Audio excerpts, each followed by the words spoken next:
Today we're going to be making these sweet little pumpkins for your autumn decorations. You are going to need chunky yarn in orange, some scraps of green if you have it, a 6mm crochet hook, a yarn needle, a scissors, and some toy stuffing. Right, let's get started. You're going to start with a 6mm hook and some orange chunky yarn. We can make these pumpkins in two sizes. We're going to start with a smaller size. So you're going to cast on 13 stitches. So you're going to chain 13 stitches. So we make a slip knot. If you're not sure of that skill, make sure you visit my beginners videos. And we are now going to chain 13. So that's 1, 2, 3, 4, 5, 6, 7, 8, 9, 10, 11, 12, and 13. You can see here your chain should be nice and big and stretchy. If you're finding them very tight, I recommend that you go up a hook size to a 7mm hook just for the starting chain. We are now going to work in the UK double crochet or the US single crochet, and you're going to work into the second chain from the hook. So the first loop of the hook doesn't count. There's your first chain and there's your second. I like to work into the back bump, but you can use any loop, just be consistent. So here we go into the back bump. Insert your hook, yarn over and pull through 1 for 2 loops on your hook, and then yarn over and pull through them both. And we're going to do that all the way along. So into the next bump, which you can see here, insert your hook, yarn over and pull through for 2 loops on your hook, yarn over and pull through them both. Okay? In, yarn over and pull through for 2 loops, yarn over and pull through them both. There you can see your little stitches. They've V-shaped feet and a little V on the top. Keep working into each one all the way along, and when you finish you should have 12 stitches. So if we keep going here, insert, draw up your loop, yarn over and pull through 2. Insert, draw up your loop, yarn over and pull through them both. Working your way all along to the very last stitch, and we'll have a count. You should have 12. So if we count along the top, 1, 2, 3, 4, 5, 6, 7, 8, 9, 10, 11, and 12. Super. That is our first row. It's nice and stretchy, and you can see those individual stitches. You need to start your next row by chaining 1, and we turn it over like a book. Now, because we want our pumpkin to have this nice ridge structure, we are going to work a special version of the double crochet called the back loop double crochet. If you have a look at all those V's along the top of your stitch, there's your chain 1 we've just made, you're going to work into the top of the first proper stitch. So you have your chain 1, your first proper stitch, and we are just going to work under the back loop. Normally, for plain double crochet, you would work into these holes where you would go under both loops of the V. We're just going to work under the back loop. Draw up your loop, yarn over and pull through 2. And by only working in the back loop, you leave the front loop unworked, and that means then that you get this lovely ridged texture on the side of your pumpkin. So just keep working in the back loop. And if you're not too sure, hold those V's in the top between your thumb and index finger, and you'll see front loop closest to you, back loop nearest to your index finger. Keep working along, and you will have 12 stitches once again. So keep counting. You don't want your pumpkin to get wonky on one side. Keep checking that you have 12 stitches. So here we go again. 1, 2, 3, 4, 5, 6, 7, 8, 9, 10, 11, and 12. The chain 1 is here along the side of your row, and it doesn't count as a stitch. So we chain 1, doesn't count as a stitch, and we turn. Once again, we look at the top of our row. You can see that this is our chain 1 that we've just made, which forms the side of the row. And then you're going to work into that back loop all the way along. And you're going to repeat this until we have a pumpkin-sized rectangle. Now, my rule of thumb for this is that you need to work until your piece of work is twice as long as it's wide. So you're going to keep working your rows, always in the back loop, until it's twice as long as it's wide, stopping at the end of every row to check that you've got 12 stitches. 2, 4, 6, 8, 10, and 12. And you can start to see that ridge texture form on alternating sides where we've left that front loop unworked. So you can see here as we start to work that our piece of crochet is about 10 centimeters wide when we're working with 12 stitches. So remember, we cast on 13 to have 12 stitches, and it's about 10 centimeters wide, which means we want to work until our rectangle is about 20 centimeters long. If you did want to count your rows, you can easily count them with the texture. So you can see here each ridge, but remember, we're working our crochet over and back. So if we turn over here, you can see the lowest ridge here, that's row 1, row 2, row 3, row 4, and so on. So if you set it so that you see row 1 on this side, then this is 2, 4, 6, and here I've completed 7 rows. So I'm going to keep working till I have about 20 centimeters of work complete. This is your rectangle for a small size pumpkin. We cast on 13 chains, so we chained 13 to start, which resulted in 12 stitches across, and we worked 12 stitches for about 25 rows, and that means you end up with a rectangle that is about 10 centimeters wide and 20 centimeters long. If you want to make a slightly bigger pumpkin, you could chain 17 stitches, which will give you 16 double crochets. Keep working that for about 35 rows, and that will give you a rectangle that's approximately 14 centimeters by about 28 to 30 centimeters. So once it's just a rough approximation of twice as tall as it's wide, you'll get the perfect pumpkin shape.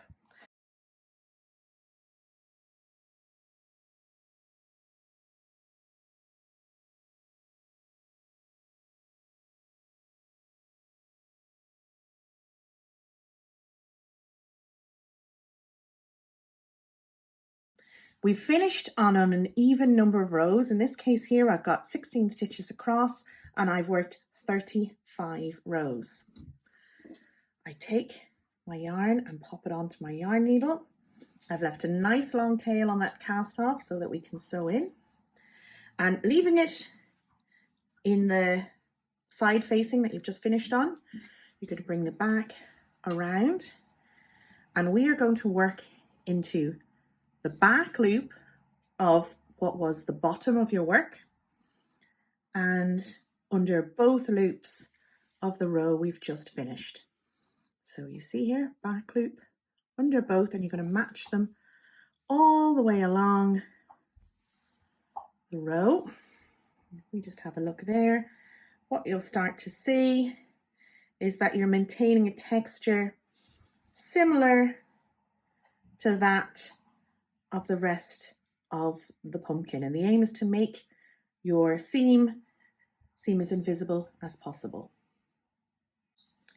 Now I've worked all the way along, ending up like for like at the bottom of the round, and we see that we keep those nice ridges on the sides of our pumpkin. We now need to bring the base together. So you're just going to thread your needle in and out like that along the side of those rows for a drawstring effect. So you're going to bring it through and you're going to keep doing that all the way around till you get back to the start. So you're not too close to the edge, but you're putting in those stitches in and out all the way along, and it'll start to drawstring closed. We've made it all the way around now. You can pull tightly to pull all of those together. What you can then do is just do a few stitches over and back just to secure it. Be careful not to pull too tightly as you don't want to break the yarn. Once you zigzag these stitches over and back, that will secure the base of your pumpkin. Like so. So at the moment, it looks like a little hat. This will be the base of your pumpkin. We're going to turn it round now and stuff it. I've got some toy stuffing here, and you're just going to fill, but not overfill. So just fluff it up. Make sure it reaches into all the corners, like so. It shouldn't be overfilled because remember, we want our pumpkin to have a nice squat shape, like so. Now, what you're going to do is leave this end at the base. You're going to cut another length of yarn and you're going to sew the top closed. Just like that with the base, I'm going to attach my separate tail of yarn like this. A couple of stitches will just secure it, like so. And again, you are going to thread around the edge like a drawstring bag. In and out the whole way around. As you pull it together, you will really start to see the shape of that pumpkin develop. Now it's time for the stalk, and I have a nifty little trick that avoids some fiddly crochet. So here I've got a little cinnamon stick. Trim it if it's too long, and you're going to just place it into the center of your pumpkin at a little angle if you like. This will give everything a lovely autumnal smell as well. And now tighten your drawstring around it. Okay, so there's our stalk in. Now once again, you do a few stitches over and back to secure, because we don't want that drawstring opening, and it could be, you don't have to be too precise. Over and back, over and back. Just make sure that it's nice and secure. Now, a really key feature of our pumpkin is not that they're round like an orange, but they've got that lovely dimpled shape. So we're going to make sure that happens by taking your drawstring thread now, and you're going to feed it down and out at the base of your pumpkin, like so.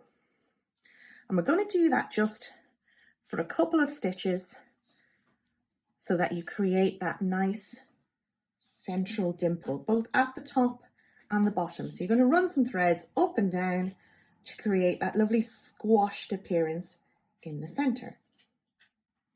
Once you've sewn up and down from top to bottom, you'll have a nice dimple in the top of your pumpkin, and likewise at the base. Thread your yarn through so that your two ends are at the bottom, the end from sewing the top, the end from sewing the bottom. If you like, you can just secure them with a little knot. What I do then is just take the two ends, thread them both onto the needle, feed them back into the body of the pumpkin, come out on one side, just pull it through gently, like so. A little stretch, snip, and those ends will relax right back in. So give your pumpkin just a little bit of a shape like that, and you'll have a beautiful autumnal pumpkin. If you would like to make a little tendril for your pumpkin, we're just going to chain. That's 2, 3, 4, 5, 6, 7, 8, 9, 10, 11, 12 stitches. There's your nice chain. And we are going to put 2 double crochets into the second chain from the hook and each one along to the end to create a little curl. So we're going to work into just the back bump. You can see these ridges along the back. You're going to put 2 stitches in there and 2 into each back bump all the way along. As you can see, because we're putting 2 stitches into one, it starts to curl. So you're going to do that all the way to the very end.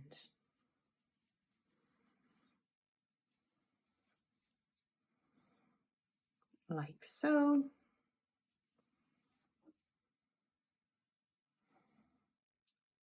Ooh. And we've got a little curling tendril. I'm going to snip the end and cast off by just yarning over and pulling through.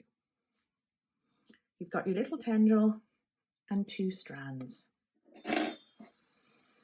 Take your pumpkin and you can secure it to your little cinnamon stick stalk by just tying a knot like so, just so it sits on. Take your yarn needle again, like so. Keep it nice and secure. Take the second one, again, like so, and send it down so it comes out somewhere nearby. Perfect. Pull them nice and tight so that it's nice and secure. Once again, a little knot on the base.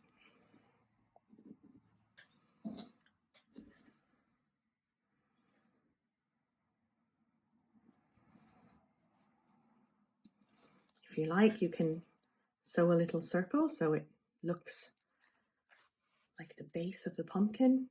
Use this to secure in your ends, so one at a time, like so. It just looks like the base of the pumpkin.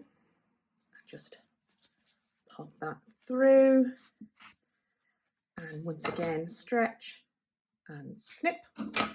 Take care not to snip your work, and sew in the other in the same way. There's our second tail. We're just going to feed that through again, stretch and snip. Reshape your pumpkin. You've got your beautiful little tendril, your cinnamon stick stalk, and a lovely accessory for autumn. I hope you enjoy making your little pumpkins.